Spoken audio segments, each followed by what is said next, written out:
अस्सलाम वालेकुम। Pakistan super league की तारीख़ में 2.5 अरब के करीब बोली देकर सबसे महंगी टीम ख़रीदने वाले एहसन ताहिर साहब CEO वली, वो आज के प्रोग्राम के आगाज़ में हमें ज्वाइन करेंगे और प्रोग्राम का आगाज़ उन्हीं से करने के बाद हम अपने पॉलिटिकल जो टॉपिक्स हैं उनकी तरफ मूव करेंगे। एहसन साहब, आपको प्रोग्राम में खुश आमदीद कहता हूँ। ये फरमाइएगा कि आपने कमाल कर दिया, 2.5 अरब में टीम खरीदी जो लगता था कि 2 अरब से नीचे में जाएगी, आप 2.5 अरब पे चले गए। तो इस कदर आपने तगड़ा मुकाबला किया, इसकी क्या वजह थी? सर रावलपिंडी की जो CTF के बारे में हम बड़ा सख्त है कि इंशाल्लाह अगर हमें ये टीम मिलती है तो हम इसको रावलपिंडी की तरफ लेके जाएंगे। और रावलपिंडी की जो पॉपुलेशन है और रावलपिंडी का जो डिस्ट्रिक्ट है और उसके अंदर जितने भी ढेर सारे छोटे कस्बे शहर गांव है, आई थिंक रावलपिंडी से बड़ी टेरिटरी पाकिस्तान में एग्जिस्ट नहीं करती और वही उसकी इकोनॉमिक सेंस भी है, उसी के पीछे उसकी लॉजिक भी चलती है। So naturally we would be willing to go even higher क्योंकि हमें रावलपिंडी गवर्नर में लेके आना था इंशाल्लाह। ऐसा ना, आप खुद भी पिंडी बॉय हैं और हमें तो लगता है कि आप टीम का नाम भी पिंडी बॉय रखेंगे क्योंकि पिंडी में सबसे तगड़े पिंडी बॉय ही हैं। तो इरादा क्या, टीम का नाम क्या रखेंगे? तो अभी तो नाम भी हम वर्किंग चल रही है, मगर जो आवाम जो है, मेरा फोन और हमारे व्हाट्सएप और कॉल और ट्विटर पे हर जगह आवाम में तो पिंडी डिक्लेयर कर दिया हुआ इसको मगर अभी हम लगे हुए हैं इसके पर, कुछ वर्किंग चल रही है इंशाल्लाह, मगर हम बहुत जल्दी टीम के नाम इंशाल्लाह अनाउंस करेंगे।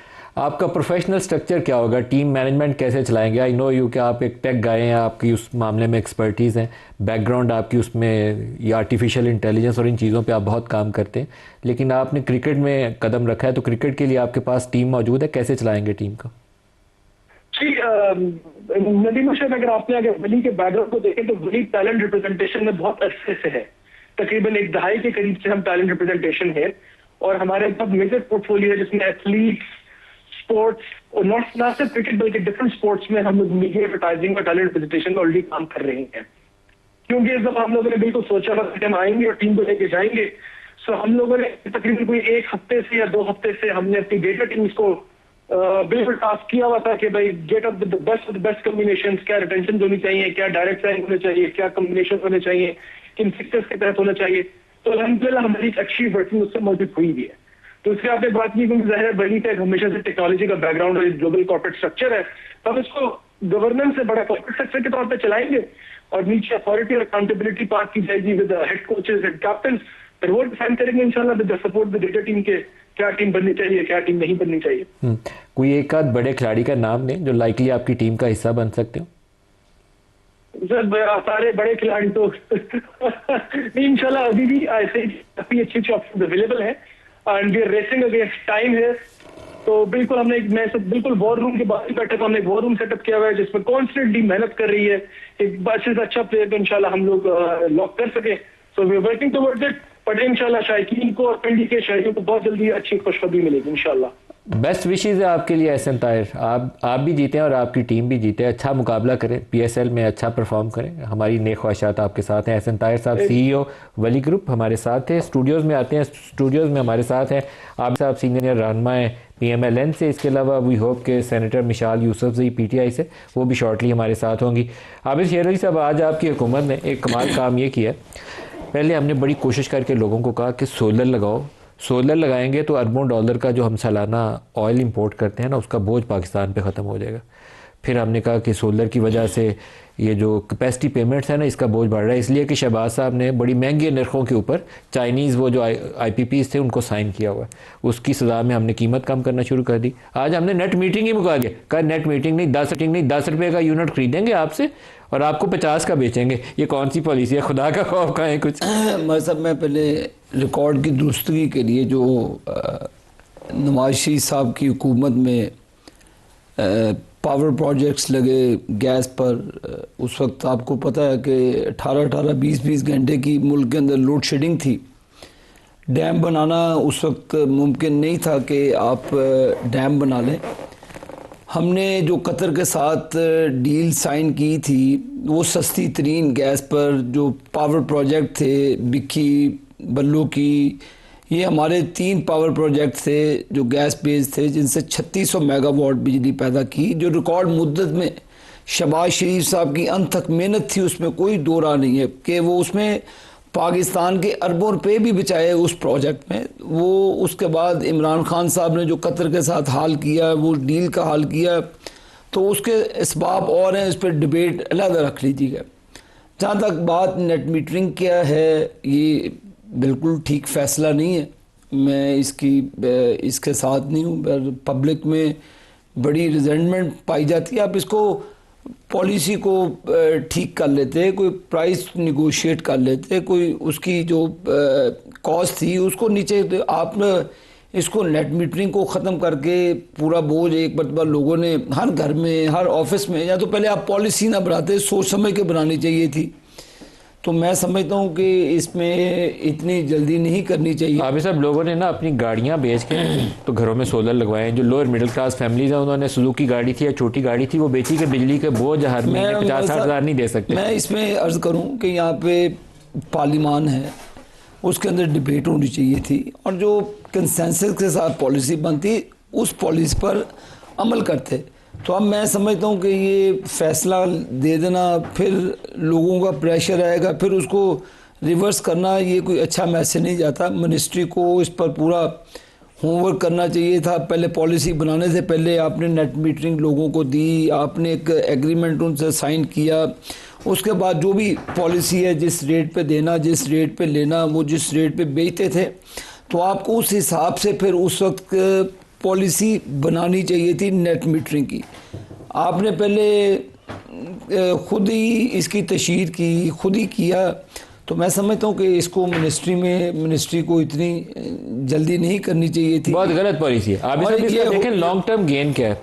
आपके तकरीबन 4-5 लाख कंज्यूमर्स हैं जिन्होंने खुद से अपनी जेब से पैसे लगा के गाड़ी बेची, मोटरसाइकिल बेची, उन्होंने अपने घर सोलर लगाया। आपका उतना इंपोर्ट का सालाना बिल कम होता है, क्योंकि आप फर्नेस ऑयल से तो बिजली बना रहे हैं पाकिस्तान में। कौन सा यहाँ पे लोकल कोई आपका तेल निकल रहा है, सारा कुछ तो बाहर से मंगवाते हैं।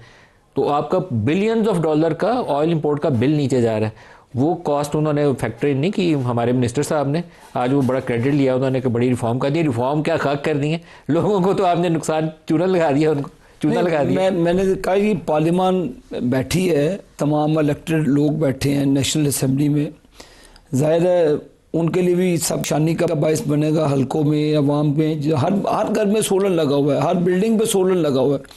तो पहले आपने नेट मीटरिंग का खुद ही आपने उसको प्रमोट किया, उसके बाद इस पॉलिसी से बैकआउट करना, इसके कॉन्सिक्वेंसेज होंगे। इसको मेरा ख्याल है कि उनको इसकी पॉलिटिकल कॉस्ट इसको रिकंसिडर करना चाहिए। इसको रिकंसिडर करेगी आपकी हुकूमत? नहीं, करनी चाहिए। मिशाल यूसुफजई साहब भी हमारे साथ हैं जी। मिशाल बीबी, आप इस पे सोलर पे अगर रिएक्शन देना चाहें तो दे दें, फिर पॉलिटिकल टॉपिक पे आते हैं। मलिक साहब, बहुत शुक्रिया आपका। देखें, ये जो हुआ है, जिस तरीके से एकदम हो गया है, हमारी पार्लियामान को भी ऑन बोर्ड नहीं किया गया, बस मिनिस्ट्री ने एकदम से समझे प्रेस रिलीज़ कर दी, नोटिफिकेशन की बजाय प्रेस रिलीज़ कर दी। और इसके बड़े ड्रास्टिक इफ़ेक्ट्स होंगे, क्योंकि आपने पहले लोगों को कन्विंस किया, आप लोगों को इस लाइन पे ले आए। और मैं ज़्यादा तो नहीं कहूँगी, लेकिन अगर हमारी एलीट क्लास तो पूरी की पूरी उन्होंने अपने घर में सोलर लगाए होंगे, आपके घर पे भी सोलर होंगे, इनके मेरे घर पे नहीं लगा हुआ। अच्छा, इनके घर पे भी होंगे। अच्छा, मिडिल क्लास की बात करती हूँ। मिडिल क्लास के लोग, अच्छा, मैं अब मिडिल क्लास कोई ना कोई चीज बेच के अपनी सोलर लगवाएं। मलिक साहब, लोगों ने अपनी चीज़ें बेची कि हमें अगर लॉन्ग टर्म फ़ायदा मिल रहा है इससे कोई, क्योंकि मसला सबसे ज़्यादा गर्मियों का होता है। अब क्लाइमेट चेंज से इतनी ज़्यादा गर्मी बढ़ गई है कि अगर लोग बहुत सा गुजारा कर भी कोशिश करते हैं कि सारा घराना एक कमरे में रह ले और 2-3 घंटे के लिए एसी लगा ले, उस चीज़ के लिए मिडिल क्लास ने अपनी, मतलब किसी ने जेवर भेजा, किसी ने किस्तें अदा की, जिस तरह वो कमेटी होती है, और लोगों ने बड़ी मुश्किलों से, मतलब प्राइसेस भी इसके कोई कम तो नहीं थे, काफ़ी ज़्यादा थे, और लोगों ने इसको लिया और एकदम से आपने एक पॉलिसी चेंज कर ली है। तो अभी तक तो लोग एब्जॉर्ब भी नहीं कर पा रहे कि ये उनके साथ हो क्या। नहीं, अभी तो वो बिल नहीं आया, अभी तो सिर्फ आज अनाउंसमेंट हुई है और रिएक्शन इसका शदीद है। जी जी बिल्कुल। और मेरे ख्याल में जैसे कह रहे हैं आबिद साहब की हुकूमत को रिव्यू करना चाहिए। आज मिशाल बीबी, बैरिस्टर सलमान सफदर की इमरान खान से मुलाकात थी, जिसकी सेहत के मुतल्लिक़ तो उन्होंने कहा कि सेहत उनकी ठीक है। आपको लगता है कोई मामला आगे चलेगा, कोई बेहतरी की जानब? क्योंकि सुप्रीम कोर्ट ने शायद पिछले 3 सालों में पहला मौका है कि मुझे लगता है किसी इशू पे खड़े हुई हैं और बोला है कि जाओ भाई सुप्रीम कोर्ट का वकील आपका, आप जाइए करिए और आके रिपोर्ट पेश करिए as a friend of the court. जी, आज जो सलमान सफदर साहब की मुलाकात हुई है, उनको friend of the court, Khan साहब के वकील के नाते नहीं, फ्रेंड ऑफ द कोर्ट मुकर्रर करके उनको भिजवाया गया। हमारे लिए तो जी बारिश की पहली बूंद ही मैं समझती हूँ, क्योंकि पहली मरतबा सलमान सफदर साहब की खान साहब के सेल तक एक्सेस दी गई है, चूँकि वो इस टाइम अमाइकस का किरदार अदा कर रहे हैं। कोर्ट में रिपोर्ट सबमिट होने तक वो कोई पब्लिकली स्टेटमेंट नहीं दे सकते, जो लीगल और टेक्निकली तकाजे हैं अमाइकस होने के। लेकिन मैं समझती हूँ कि ये एक बारिश की पहली बूंद है, होना चाहिए था इस मुल्क में। जब तक मलिक साहब इंसाफ नहीं आएगा ना, इस मुल्क में कुछ भी नहीं हो सकता। इस मुल्क में अगर हम एक मकबूल तरीन लीडर, एक साबिक वज़ीर आज़म अपने लिए इंसाफ मांग रहा है, वो कोई डील तो नहीं कर रहा ना जी, वो बाहर जाने की बात तो नहीं कर रहा है। वो सिर्फ कह रहा है कि अदालतों पे मेरे केसेस लगाओ, अदालतों पे मेरे मेरिट पे केसेस की सुनवाई करो। वो उन्होंने कभी कहा है कि मुझे अस्पताल शिफ्ट करो? मुझे ये अंदेशा है, अस्पताल भी जो गए हैं बड़े अजीबोगरीब तरीके से गए हैं। मुझे ये अंदेशा है नदीम मलिक साहब कि खान साहब मतलब वो इतने रिजिलियंस, इतने रेजिस्टेंस देते हैं ना कि वो बीमार भी होंगे ना और हम उनसे पूछ ले, क्योंकि ये इनकी जब ये आंख थी ना जी, मैं सितंबर में मेरी मुलाकात हुई थी तो हल्की हल्की सुर्ख थी, तो हमने पूछा खान साहब से कि खान साहब आपकी आंख मतलब ऐसे रेडनेस है? उन्होंने कहा नहीं छोड़ो छोड़ो कुछ नहीं है। मतलब इतने वो करते, अगर उनको हॉस्पिटल ले जाया गया, जिस तरीके कार से ले जाया गया, मतलब अब उसकी कोई एक्सप्लेनेशन नहीं है। ये सलमान सफदर साहब वाली मुलाकात मामला बेहतरी की तरफ जा सकते हैं, क्योंकि 2 महीने से तो आपने मुलाकातों पे ऐसी पाबंदी लगाई हुई थी कि पता नहीं कोई जेट ब्लैक टेररिस्ट है, किसी ने मिल लिया तो पता नहीं क्या हो। सब पाबंदी ऐसे सच नहीं है। उनकी हमशीरा की भी चंद हफ्ते पहले उनसे मुलाकात, महीना पहले हुई थी जी, वो मुलाकात हुई थी, जो एक जेल का असूल है, जो भी उनका तरीकाकार है। हफ्ते में 1 दिन इजाज़त है। मतलब अगर देखें, अगर वो कोई वायलेट कर रहा है तो इनकी पार्टी को कोर्ट के अंदर जाना चाहिए। ना वकील मिलने दिया आपने, ना फैमिली मिलने दिया आपने। और सुनने अदालतें हैं, यही तकरीरें करते थे ना जी, हम आज़ाद अदालतों पर एतमाद करते हैं। जब नवाज शरीफ साहब के ख़िलाफ़ साजिश की, जिस तरह भी मोहतरमा फरमा रही थी, तो अपने गिरेबान में भी झांक के देख लेते हैं। जो जुल्म आपने नवाज शरीफ के साथ, उनकी फैमिली के साथ किया, क्या आप उस पर शर्मिंदा हैं? क्या आप उस पर कौम से माफ़ी मांगने के लिए तैयार हैं? जिस तरह जुडिशरी को आपने मैनिपुलेट किया, जिस तरह जुडिशरी के साथ मिलके आपने फिक्स मैच खेला, शरीफ ख़ानदान के साथ खेला, उनकी बहुओं को, उनकी बेटियों को, उनको हर को आपने अदालतों में घसीटा। मलिक साहब एक सेकंड, उनकी वाइफ बीमार थी, आप उनका मजाक उड़ाते रहे। इमरान खान जलसों में नवाज शरीफ की तस्वीर का मजाक उड़ाता रहा। तो ये कभी निदामत हुई है आपको अपने गिरेबान में जान के कि हमने क्या किया? मिसाल भी माई टेक ऑन इट जी। पहली बात तो ये, हम आज भी अदालतों के आज़ाद होने पे यकीन रखते हैं। हम आज भी पाकिस्तान में रूल ऑफ लॉ चाहते हैं। हमारी दौर में कभी आपने 26वीं तरमीम नहीं देखी, हमारे दौर में आपने 27वीं तरमीम नहीं देखी, हमारे दौर में आपने अदालतों को यरगमाल करना नहीं देखा, हमारे दौर में आपने अदालतों को इस तरीके से मैनिपुलेट होता हुआ नहीं देखा। ये हकीकत है जी, तारीख लिखी जाती है। तारीख में आज़ाद तो कोई नहीं थी माजरत के साथ। वो जिस तरीके से नवाज शरीफ को जेल में डाला गया था, वो इकामा के ऊपर इलेक्टेड प्राइम मिनिस्टर को नापसंदीदा अमल था। देखिए मेरी पहली बात बताऊं, मेरी ज़ाती राय ये है कि इस मुल्क में जमहूरियत को होना चाहिए। जो भी फैसले नवाज शरीफ की सज़ा दुरुस्त थी या गलत थी? मैं ज़ाती तौर पे समझती हूँ कि अगर उनको मेरिट पे ये सज़ा हुई है, क्योंकि देखिए मलिक साहब मेरिट तो नहीं था। अब मैं वजूहात, नवाज शरीफ की सज़ा किसी मेरिट पे नहीं थी। अच्छा मैं आपको बताती हूँ, मैं एग्री करती हूँ, फिक्स मैच नहीं, क्यों ये मेरिट पे नहीं था? क्योंकि मेरिट पे होता ना जी तो नवाज शरीफ साहब के लिए बायोमेट्रिक इस्लामाबाद हाई कोर्ट नहीं जाता। कभी आपने देखा है किसी और शख्स के लिए वापसी पे जो उनके साथ एयरपोर्ट पे स्लीप हुआ, वो भी असूलों के खिलाफ था, वो नहीं होना चाहिए था। नहीं, इस मुल्क में कभी आपने देखा है कि किसी के लिए बायोमेट्रिक गया हुआ है? आपने, अच्छा अभी उनकी तरफ आती हूँ, आपने कभी देखा है कि नवाज शरीफ साहब के केसेस की सुनवाई नहीं होती थी? होती ये हुआ है। चले सुने ना मेरे सवालात सुने, सजा के ऊपर नहीं, लेकिन आपने मेरे सवालात सुने, सजा के ऊपर बोले ना। आपने मेरी तरफ, आपने कभी नवाज शरीफ को जेल में दुरुस्त डाला गया था, गलत डाला गया? जी उस तरफ आ रही हूँ। आपने कभी देखा है कि नवाज शरीफ साहब के जेल ट्रायल्स हुए? नवाज शरीफ को जेल में दुरुस्त डाला गया या गलत डाला गया? देखें, नवाज शरीफ साहब को जिस तरीके से डाला गया और जिस तरीके से निकाला गया, मैं दोनों की दोनों ही गलत है। जी, मैं दोनों की ये बात ठीक है, कोई चीज तो मानी ना। नहीं दोनों ही गलत है, ये बात ठीक है, दोनों ही गलत है जी। तो देखें, अब एयरपोर्ट पे अंगूठे लगवाना भी जी गलत है। गलत। अब नहीं, मैं आपको एक बात बताती हूँ ना जी, जिस तरीके से इमरान खान साहब के साथ हो रहा है मलिक साहब, इस तरीके से किसी के साथ भी नहीं हुआ। इमरान खान साहब जेल में हैं, उनके जेल ट्रायल्स हो रहे हैं, उनकी तस्वीर पे पाबंदी, उनको जिस तरीके से अस्पताल ले जाया गया, उनकी बीवी के साथ जो हो रहा है, तस्वीर पे पाबंदी आपने लगाई थी। सही है, जेल ट्रायल थे, जेल ट्रायल थे। जेल ट्रायल का आपको याद आ जाता तो वो भी कर लेते। नवाज शरीफ साहब को जनरल बाजवा के ससुर के घर से नाश्ता नहीं जाता था। फिर आप मुझे बताएं, नवाज शरीफ साहब के इसी अडयाला जेल के मेन हॉल में मुलाकातें नहीं होती थी सियासी लोगों से? ये आप बताएं। अदालत के मेन हॉल में? जी जी, अदालत के मुझे तो तजुर्बा जी मेन हॉल के अंदर, मेन हॉल, जी मेन हॉल, जी जो बड़ा जो जी जी जाता रहा उनसे एक बंद कमरे में, जी जी, जहाँ पर कितने लोग होते थे? सुनने मेरी बात, जी जी, एजेंसीज के लोग बैठते थे वहाँ पे 3-4, और अदालत में लिस्ट जाती थी। अदालत आपकी सुनने मेरी बात, आपकी अदालतें थी जी, आपके जज साहिबान थे, आपका ही मैच था, आप ही का टीवी था, आप ही का अच्छे थे, हम इनका सुनने आपने, आपका क्या एहसान है, अदालतों के जरिए आता था। अभी आप कहते हैं हमारी अदालतें, फिर आप कहते हैं हमारा क्या एहसान है, अदालतों के जरिए आता था। मानिए ना आपकी अदालतें, नहीं आप माने ना, आप नवाज साहब को इजाजत कैसे मिलेगी बाहर इलाज? सबसे इंटरेस्टिंग, मुझसे पूछिएगा जी, मुझसे पूछिएगा अदालतों के जरिए। अब मैं पूछ लूं, मिशाल बीबी से पूछ लूं। अच्छा, मैं सबसे पहले मेरा एक क्वेश्चन है नदीम मलिक साहब, मुझे सिर्फ आबिद शेर अली साहब बताए, जब इन्होंने कहा मेरी मुलाकात हुई थी ना, उन मुलाकातों में आबिद शेर अली साहब के साथ कितने लोग होते थे?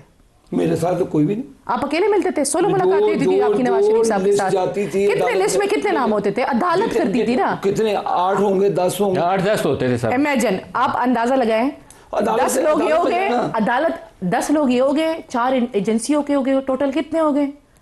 14 लोग हो गए ना, एक नवाज शरीफ साहब हो गए। छोटे कमरे में 15 लोगों की मुलाकात होती है, बिल्कुल इस तरह हॉल में होती थी। मलिक साहब में जेल होती है मिशाल, अगर हॉल में मुलाकात होती हो, आप लोग कहेंगे जेल होती है, ये खैर ग्लोरीफाई नहीं करना चाहिए। खान साहब जब जेल गए तो पहली मर्तबा मैं भी जेल गई, और मैंने अडयाला का अंदर देखा हुआ है, मैंने देखा हुआ है। अभी आपने क्वेश्चन किया कि खान साहब की दिखाए ना, मीडिया को लेके जाए, मलिक साहब आपको ले जाए, आपको ले जाए, आपको ले जाए, आपको ले जाए, आपको देखिए ले जाए ना, आप मुझे दोनों इजाजत दिलवा दें, मैं जाके मिला था ये आपको ले जाए, आप दोनों लिस्ट में नाम दिलवा के मेरा प्रूफ करवा दें। नवाज शरीफ साहब को अटक किले में टीवी पे रिपोर्ट करूंगा, अटक किले में रखे जाके उसको। हम आपका जितना मर्जी लिस्ट में नाम दे दें, आपकी मुलाकात नहीं। आबिद साहब साथ मोल लगाएंगे साहब, अगर आप लेके जा सकते हैं, नहीं आप दोनों मिलके मुझे अप्रूवल दे दें नाम की, तो मैं जाके नवाज शरीफ साहब वैसे थोड़ी जा सकता। मलिक साहब, आपने पूछा कि नवाज शरीफ साहब बाहर कैसे गए। हमने इस मुल्क में देखा कि इस्लामाबाद हाई कोर्ट के चीफ जस्टिस ने कहा कि नवाज शरीफ साहब की जिंदगी की क्या गारंटी है। सबसे तगड़ी ऑब्जर्वेशन थी जी, जो जस्टिस सतर मिनिल्ला ने दी जी, कि क्या उसी जस्टिस सतर मिनिल्ला जिनको इन्होंने बाहर निकाला जी, कि क्या गारंटी है। इन्होंने इन पे एहसान किया था, 50 रुपए के स्टाम्प पेपर पे इन्होंने जस्टिस अतर मिनिल्ला साहब की जजमेंट पे ये बाहर चले गए, और फिर वापसी कैसे हुई आपने भी देखा, हमने भी देखा कि कैसे बायोमेट्रिक एयरपोर्ट आया, कैसे। मेरी बारी, मॉनिटरिंग जज आज तक किसी ट्रायल पे लगा, वो भी सुप्रीम कोर्ट का जस्टिस एजाजुल एहसन साहब को मॉनिटरिंग जज लगा दिया जाता है। आपको पहले पता होता है, हम तो देखिए, हम अब बात सुने मलिक साहब, हम गुजारिश कर रहे हैं सुप्रीम कोर्ट का कोई भी जज हमारे लिए मॉनिटरिंग लगा ले। आज तो नहीं है ना हमारी अदालतें, जस्टिस आज तो नहीं है ना हमारी अदालतें, इनके पास कुछ ऑडियो रिकॉर्डिंग नहीं है पीएमएलए वालों के पास। मलिक साहब, हमारे आज हमारी अदालतें हैं, नहीं है ना जी। इनकी 27वीं तरमीम, इनकी 26वीं तरमीम, ये सुप्रीम कोर्ट का कोई जज हमारे लिए मॉनिटरिंग लगा। किस जज की ऑडियो रिकॉर्डिंग थी आपके पास? सुप्रीम कोर्ट के किस जज की? मेरी अर्ज सुन लेना, ये बड़ी खतरनाक बात है। ऑब्जर्वेशन लगाते हैं, ये वो ऑब्जर्विंग जज बिठा देते हैं, मॉनिटरिंग जज आपके पास जो ऑडियो रिकॉर्डिंग थी। एक सवाल पूछ लूं आपसे, इजाजत दे? सब वो आपको भी पता, वो जस्टिस इजाजुल एहसन की थी, आपको पता ना? नहीं मैं उसी सारा कुछ उसी का, इजाजुल एहसन का सारा कुछ है। अरे खबर चलाओ जी इसकी। ये सारी इनकी रिकॉर्डिंग मौजूद है, और जिस तरह जस्टिस जाजुल हसन साहब क्या कह रहे हैं उसमें? नासिर भट्ट साहब की भी वीडियो आपने देखी, जिस तरह जजेस को प्रेशर डाला गया कि आपने नवाज शरीफ को सजा देनी है, नहीं तो इमरान खान पे जो मेहनत की है उसका सत्यानाश हो जाएगा। नहीं, ये तो चीफ इस्लामाबाद हाईकोर्ट के जज साहब थे, उन्होंने बयान दिया ना। अभी मुझे जरा ये तो इस्लामाबाद के हाईकोर्ट के जज का बयान है, हमने बयान किया। किसने बयान दिया, किसके कहने पे दिया, कौन मिलता रहा? वो तो जनरल जस्टिस सिद्दीकी को किसने निकाला अदालत से कान से पकड़ के? ये उनका शौकत सिद्दीकी साहब सर, शौकत किसने निकाला? फैज कौन था जो इमरान को लाया? फैज कौन था जो जहाज जहांगीर तरीन के बन के इनकी पंजाब में हुकूमत बनाई? फैज कौन था जिसने तमाम जमातों को मिलकर इनकी हुकूमत औने पौने में बनाई? फैज कौन था जो इनका हाउस चलाता था? फैज कौन था जिसने सेनेट का चेयरमैन इनके कहने पर बनाया? फैज कौन था जिसने पाकिस्तान मुस्लिम लीग नून का सिंबल इलेक्शन का सेनेट में जीता छीना? पीटीआई का बल्ले का निशान किसने छीना? पीटीआई का बल्ले का निशान किसने छीना? पहले बात का जवाब इन्होंने सारी बातें कर ली, हौसला पूरी बात आपने कर दी। नहीं, आप साहब को बात देखिए, अब सुनकर हौसला करके मेरी बात इमरान खान कहता था मुझे तो पता नहीं ये हौसला करके जी हौसला करके इमरान खान का बयान था, हौसला करके मेरी बात सुने। इमरान खान का बयान था उसके ये जो भी असेंबली की कार्रवाई जो भी मामला था ये फैज देखता है। मेरी देखिए हौसला करके अब मेरी बात सुने। ऐसी ही असेंबली चलती थी, बजट के लिए बंदे भी वही करते थे। अब हो गया, अब मेरी बात सुने ना। पहले मुझे ये बात बताएं, इन्होंने आपको कहा कि जी खान साहब देसी मुर्गे खाते हैं, मैंने आपसे कहा कि आपको ले जाए क्योंकि हम लिस्ट में देंगे, आपका नाम, आपकी मुलाकात नहीं होगी, अगर ये लेके जा सकते तो ले जाए, दिखा दे, दुनिया को दिखा दे। दूसरी बात इन्होंने की कि जी हमारे मॉनिटरिंग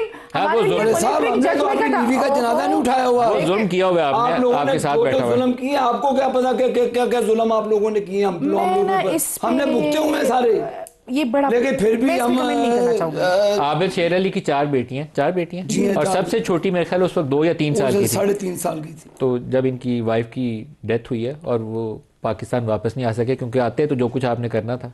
मैं इस पे कमेंट नहीं करूंगी, मैं इस पे कमेंट अनफॉर्चुनेट, हाँ जी, मैं इस पे कमेंट नहीं करूंगी।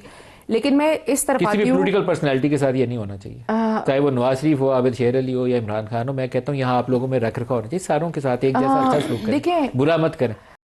इस जमहूरियत की बलादस्ती की बात करें, क्योंकि कब इसी कटहरे में ये वो रोलर कोस्टर है, एक रोलर कोस्टर है। आप अपोजिशन में होते हैं नहीं ना, देखिए नदीम मलिक साहब, अभी मैं इनका जवाब देती हूँ। इन्होंने बात की कि हमारे लिए मॉनिटरिंग जज मुकर्रर हुआ था ना, मैं प्रोग्राम में इनसे रिक्वेस्ट करती हूँ, चैलेंज नहीं, इनको रिक्वेस्ट करती हूँ कि सुप्रीम कोर्ट का कोई जज खान साहब के ट्रायल पे मॉनिटरिंग मुकर्रर करे, ताकि आप भी देखें, दुनिया भी देखे। सुप्रीम कोर्ट कर सकती है जी, नहीं देखिए, इन्होंने कहा कि हमने किया है, इन्होंने कहा है ना, मैं इनकी टेक की बात कर रही हूँ, देखिए इनकी टेक की बात कर रही हूँ, इनकी टेक की बात कर रही हूँ, इनकी टेक की बात कर रही हूँ। इन्होंने बात की जी, इन्होंने बात की कि जी पीटीआई बर्गर पार्टी है, इन्होंने बात की जी हमें इनको कोई लेकर आया है, सही है।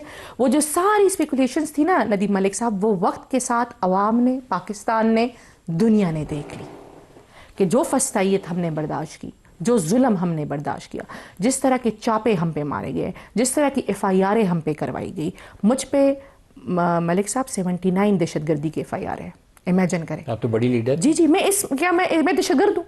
आप बताएं, कभी मैंने इस मुल्क का कोई कानून तोड़ा है? ये कि आजकल पाकिस्तान में FIR वो जी सबसे बड़ा वफादार होता है जी, वो इस मुल्क का सबसे वफादार होता है। मैं ज़ाती तौर पे ब्रेक ले लेनी, हमारे साथ रहिएगा।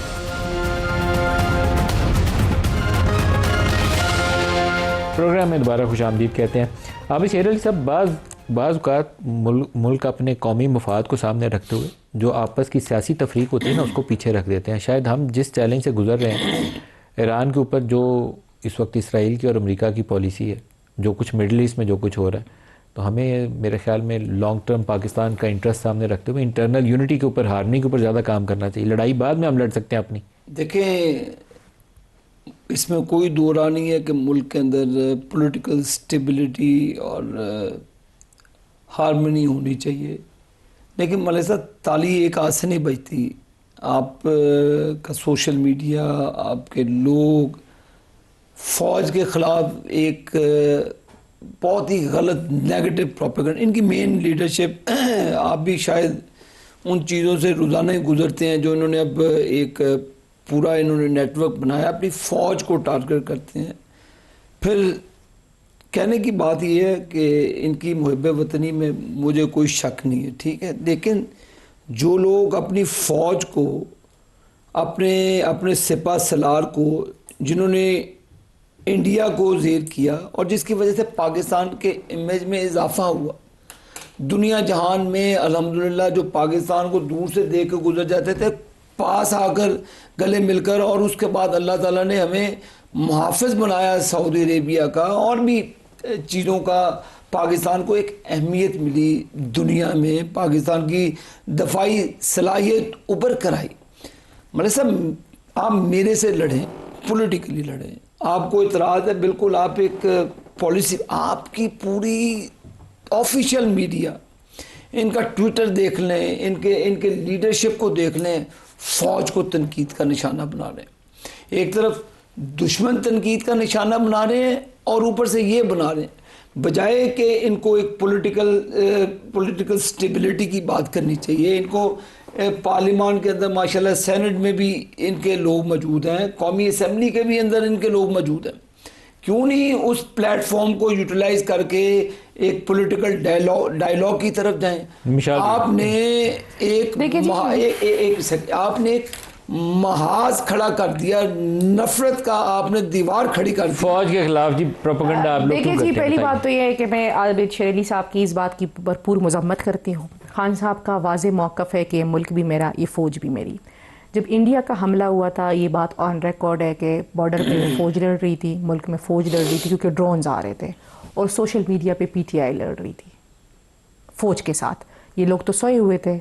आपने देखा नवाज शरीफ साहब का ट्वीट कब आया, आपने देखा मरियम का ट्वीट कब आया, रिकॉर्ड का हिस्सा है ना जी, ये कोई डकी छुपी बात तो नहीं है। अच्छी कारकर्दगी के सबब पाकिस्तान में ट्विटर खुल गया था, ट्विटर बंद। हाँ, हमारी अच्छी, ये आप समझे कि हमारी अच्छी कारकर्दगी की वजह से पाकिस्तान में ट्विटर खुल गया था। फिर खान साहब से जब मुलाकात हुई, खान साहब का क्या पैगाम बाहर आया आवाम के लिए कि अपनी फौज के साथ डट के खड़े हो जाओ दुश्मन के खिलाफ। मिसाल बीबी, लेकिन एक चीज काबिल एतराज है, जो चीज फैक्ट है ऑन एयर, कुछ लोगों को तैयार किया गया था और जिनके ऊपर आजकल आप ज़्यादा अटैक करते हैं, आपके सोशल मीडिया एक्टिविस्ट, आपसे मुराद वो वहीं पे तरबियत लेकर भी आए थे। एक जॉइंट सेल बना हुआ था, मुझे पता है, यहीं इस्लामाबाद में, जिसको कौन फाइनेंस करता था वो भी मुझे पता है।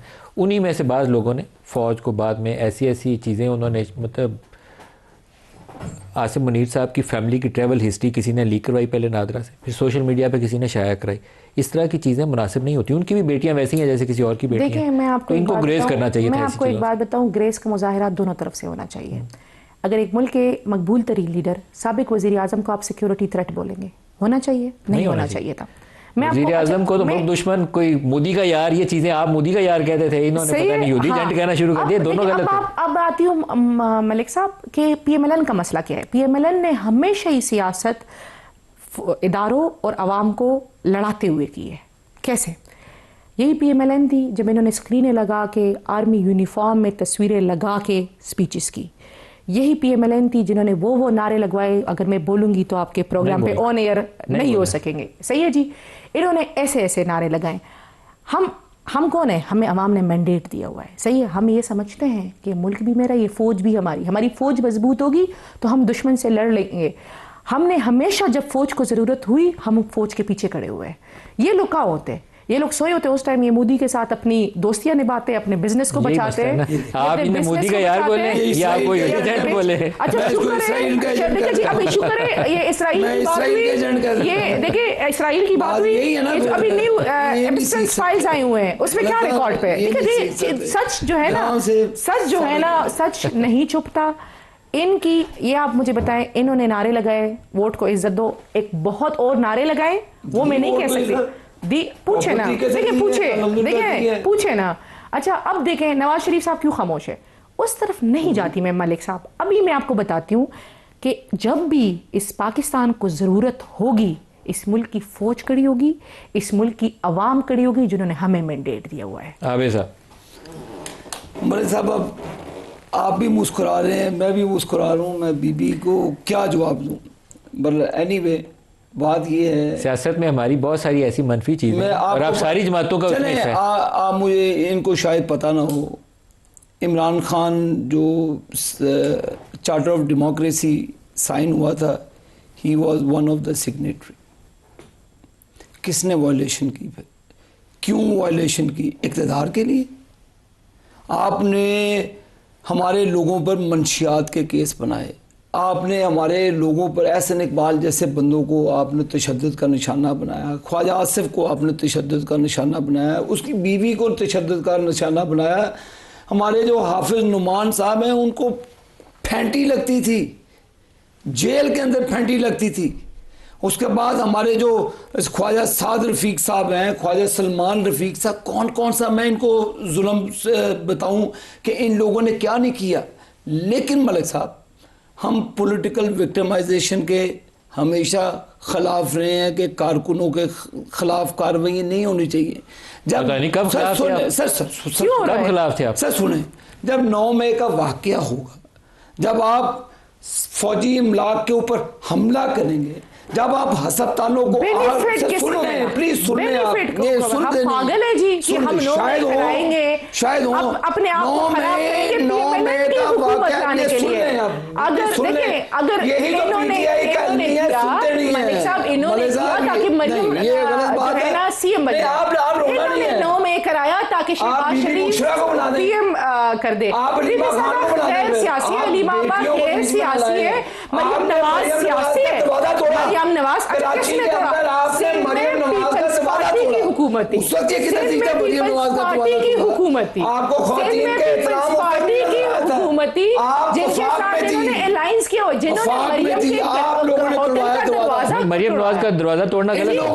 इन लोगों ने बातें और सिंध हुकूमत पार्टी की हुकूमत थी, पीपल्स पार्टी की हुकूमत थी, ये पीपल्स पार्टी की देखें, आप मानते हैं इस चीज को? और मसलन मेरी तरह सोचो, देखिए पूछ तो लेते ना, मरियम नवाज का दरवाजा तोड़ना गलत था, लेकिन जो कुछ आप इनके साथ कर रहे हैं वो भी गलत कर रहे हैं। मेरी बात सुनो, आप हमारे लोगों को, हमारे कारकुनान शहीद हुए, इन्होंने तोड़ा। देखिए हमारे इन्होंने तोड़ा। हुकूमत किसकी थी? सिंध की थी, देखिए सिंध की हुकूमत थी, उनको बेचारों को पता नहीं पार्टी की हुकूमत थी।